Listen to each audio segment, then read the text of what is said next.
अस्सलाम वालेकुम दोस्तों, वकील टीवी से मैं हूं मियां दाऊद। अमीर तहरीक लब्बैक हाफ़िज़ साद रिज़वी साहब के हवाले से एक परेशान कुन खबर है, क्योंकि जिस तरीके से तवक्को की जा रही थी हाफ़िज़ साद रिज़वी साहब की रिहाई के हवाले से, वो अब हमारे ज़राए के मुताबिक पूरी होती हुई नज़र नहीं आ रही, क्योंकि बावजूद इसके कि हुकूमत ने एक तहरीरी दरख्वास्त जो है वो भी वफाकी नज़रसानी बोर्ड में जमा करवा दी है। लेकिन आज उसके हवाले से एक डेवलपमेंट हुई है। आज ये ख़्याल था कि वफाकी नज़रसानी बोर्ड के जो चेयरमैन हैं मिस्टर जस्टिस मकबूल बाकर साहब, वो कोई हुक्म जारी कर देंगे, लेकिन ऐसा भी नहीं हो सका। उसके ऊपर अब क्या पेशरफ्त हुई है वो आपसे शेयर करनी है। मेरी गुजारिश है कि वकील टीवी को सब्सक्राइब कीजिएगा और इस वीडियो को ना सिर्फ शेयर कीजिएगा बल्कि ये तहम्मुल भी रखिएगा कि शायद ये इसमें कोई मसलहत ही है, क्योंकि अब कानूनी तकाजा जो है वो पूरा करना पड़ेगा और यहाँ पर तमाम फ़रीक़ैन जो हैं वो अदालत के प्रोसीजर के हुक्म के जो हैं वो पाबंद हैं। उसके कुछ भी सूरत हाल हो सकती है। सुप्रीम कोर्ट में हमारे वफाकी नज़रसानी बोर्ड के जो ज़राए हैं उन्होंने इस बात की तस्दीक की है कि जो वफाकी नज़रसानी बोर्ड है वो सिर्फ चेयरमैन जो है वो पंजाब हुकूमत की दरख्वास्त के ऊपर हुक्म जो है वो जारी नहीं करेगा, बल्कि अब बताया ये जा रहा है कि वफाकी नज़रसानी बोर्ड जिसके मेंबर्स जो हैं वो 3 जजेस होते हैं, उनमें एक जो सरबराह होता है वो सुप्रीम कोर्ट का जज होता है जो कि मिस्टर जस्टिस मकबूल बाकर साहब हैं, और एक लाहौर हाई कोर्ट का जज होगा और एक किसी दूसरे सूबे का जज जो है, हाई कोर्ट का जज जो है वो लेकर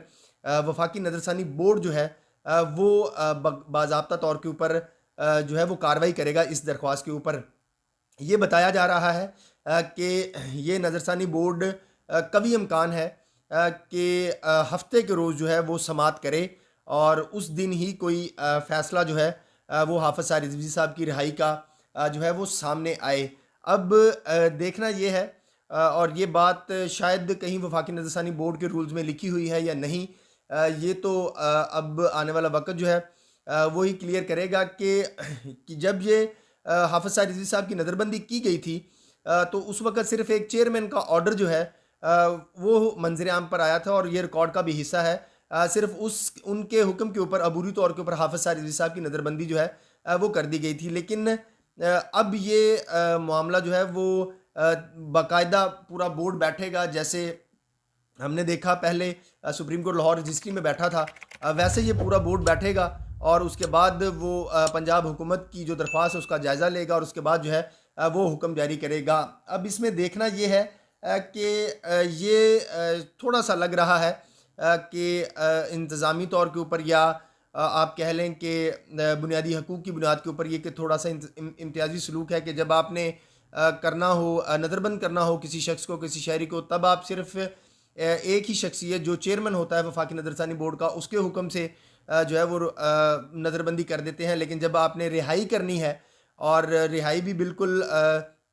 हुकूमत की दरख्वास्त के ऊपर करनी है जो विड्रॉ कर चुकी है सारे इल्ज़ामात से तहरीक लब्बैक के हवाले से, और जो उनका हाफ़िज़ साद रिज़वी साहब को कलअदम करार देने वाला शख्स था वो सारा कर चुकी है, तो उसके बाद अब होना भी ये चाहिए था कि सिंपल एक ऑर्डर से, चाहे वो चेयरमैन साहब का ही होता, तो हाफ़िज़ साद रिज़वी साहब की रिहाई जो है वो मुमकिन हो जाती। लेकिन अब ऐसा नहीं लग रहा, जिसके बाद हम ये तवक्को कर रहे हैं कि हाफ़िज़ साद रिज़वी साहब की रिहाई जो है वो अब ताख़ीर का शिकार हो गई है। एक सवाल जो बार बार पूछा जा रहा है तहरीक लब्बैक के जो कारकुनान हैं उनके हवाले से कि ये नोटिफिकेशन जो है वो क्यों जारी नहीं कर रहा, हुकूमत की कोई बदनीयती है या नहीं। तो गुजारिश उनके लिए ये है कि ये जो वफाकी नज़रसानी बोर्ड वाला मामला है ये हुकूमत के दायरा इख्तियार में नहीं आता, ना ही ये तहरीक लब्बैक के दायरा इख्तियार में आता है। यहाँ पर किसी की रिसाई नहीं है। ये वफाकी नज़रसानी बोर्ड जो है इसके ऊपर कोई असरअंदाज नहीं हो सकता। जो वफाकी नज़रसानी बोर्ड का तरीक़ाकार है, जो उनका प्रोसीजर है, जो उनका शेड्यूल है, वो उसके मुताबिक ही चलेंगे। वहाँ पर हुकूमत ये अब नहीं कह सकती, उनका इख्तियार नहीं है हुकूमत का। हुकूमत बेबस है, आप ऐसे कह लें कि वो वफाकी नज़रसानी बोर्ड को जाकर ये नहीं कह सकती कि जी जल्दी जल्दी करें, हाफ़िज़ साद रिज़वी साहब को रिहा करना है, या तहरीक लब्बैक की शूरा भी जो है वो ये बात हुकूमत के ऊपर या वफाकी नज़रसानी बोर्ड से नहीं कह सकती कि आप जल्दी करें कि जी हाफ़िज़ साद रिज़वी साहब की रिहाई जो है वो फ़ौरी करें, क्योंकि सारे इल्ज़ामात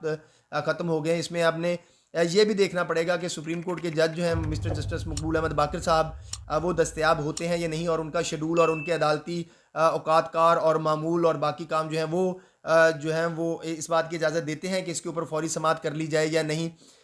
और उसके बाद जो लाहौर हाई कोर्ट का जज होगा जो कि कभी इम्कान है मिसिस जस्टिस आयशा मलिक साहबा होंगी, तो ये भी उनका भी शेड्यूल जो है वो देखना पड़ेगा। और उसके बाद जो किसी तीसरे सूबे का जो हाई कोर्ट का जज होता है उसका शेड्यूल भी देखना पड़ेगा। ये सारी चीज़ें अदालत से मुतल्लका हैं, इसमें किसी का अब कोई इख्तियार नहीं है। अदालत को ही इस बात का फ़ैसला करना पड़ेगा कि वो किस वक्त मुनासिब वक्त देखते हुए हाफ़िज़ सार रिज़वी की रिहाई के हवाले से जो दरख्वास्त है उसके ऊपर फ़ैसला करती है। अब ये पूरी एक समाअत होनी है और उस पूरी समाअत के अंदर वो समाअत 5 मिनट की भी हो सकती है, वो आधे घंटे की भी हो सकती है, लेकिन अब ये पूरी जिस तरह से 3 रुकनी बेंच जो है वो समाअत करता है, बिल्कुल ये उसी तरह से ही सारी समाअत जो है होनी है और उसके बाद ही जो है वो ऑर्डर जारी होगा। इसलिए तहरीक लब्बैक को और हुकूमत के ख़ास करके जो तहरीक लब्बैक के कारकुनान हैं उनको सब्र और तहम्मुल का मुज़ाहरा जो है वो करना पड़ेगा, क्योंकि यकीनी तौर के ऊपर इसमें कोई दूसरी राय नहीं है कि 19, 20 और 21 अगस्त को उलमा खादिम हुसैन रिजवी साहब का उर्स मुबारक जो है वो आ रहा है और उनके अंदर उनकी शिरकत और जो है वो बहुत ज़्यादा जो है वो उसकी तवक्को की जा रही है। और अगर हाफ़िज़ सार रिजवी साहब नहीं आते तो उनकी कमी जो है वो बहुत महसूस की जाएगी। लेकिन यहाँ पर चूँकि हम इस मुल्क के शहरी हैं और इसके हर कानून के पाबंद हैं, इसलिए हमें भी इस कानून को और इस वफाकी नज़रसानी बोर्ड के प्रोसीजर को जो है वो अडॉप्ट करना पड़ेगा। ये हो सकता है कि वफाकी नज़रसानी बोर्ड जो है वो अगले हफ्ते से पहले भी समाअत कर ले, लेकिन जो माजी की रवायत रही है ज़्यादातर जो मसाले हैं हमारे पास वो ये हैं कि हफ्ते के रोज़ वफाकी नज़रसानी बोर्ड जो है वो समाअत किया करता है। जो वर्किंग डे होते हैं अदालतों के वर्किंग डे, उनके अंदर ये वफाकी नज़रसानी बोर्ड का इकट्ठा होना तमाम मेंबरान का, ये माजी में इसकी मिसालें जो हैं वो नहीं मिलती। इसलिए हमें हफ्ते के दिन की कार्रवाई का जो है वो सब्र करना पड़ेगा, इंतज़ार करना पड़ेगा। और पता नहीं ये हफ्ते के रोज़ भी वफाकी नज़रसानी बोर्ड असेंबल हो सकता है या नहीं हो सकता, क्योंकि हमने माजी में ये देखा कि अमन ओमान की सूरत हाल की वजह से जो 23 अक्टूबर है उसको उस वक़्त ये बोर्ड जो है वो नहीं इकट्ठा हो सका था। ऐसा अगर कोई दोबारा वाक़या हो गया तो फिर एक रुकावट जो है वो क्रिएट हो जाएगी। लेकिन जो भी सूरत हाल बनेगी वो अब वफाकी नज़रसानी बोर्ड के 3 रुकनी बेंच के सामने जो बाज़ाब्ता समाअत होगी उसके बाद ही ये फ़ैसला होगा कि हाफ़िज़ सार रिज़वी साहब जो हैं वो रिहा हो रहे हैं या नहीं रिहा हो रहे हैं, और उनकी रिहाई के लिए जो हुकूमत की दरख्वास्त है उसके ऊपर क्या फ़ैसला जो है वो किया जाएगा। इस हवाले से जो भी अपडेट आएगी वकील टीवी आपको उससे लाजमी तौर पर आगाह रखेगा। अगली वीडियो तक के लिए इजाज़त दीजिए। पाकिस्तान जिंदाबाद।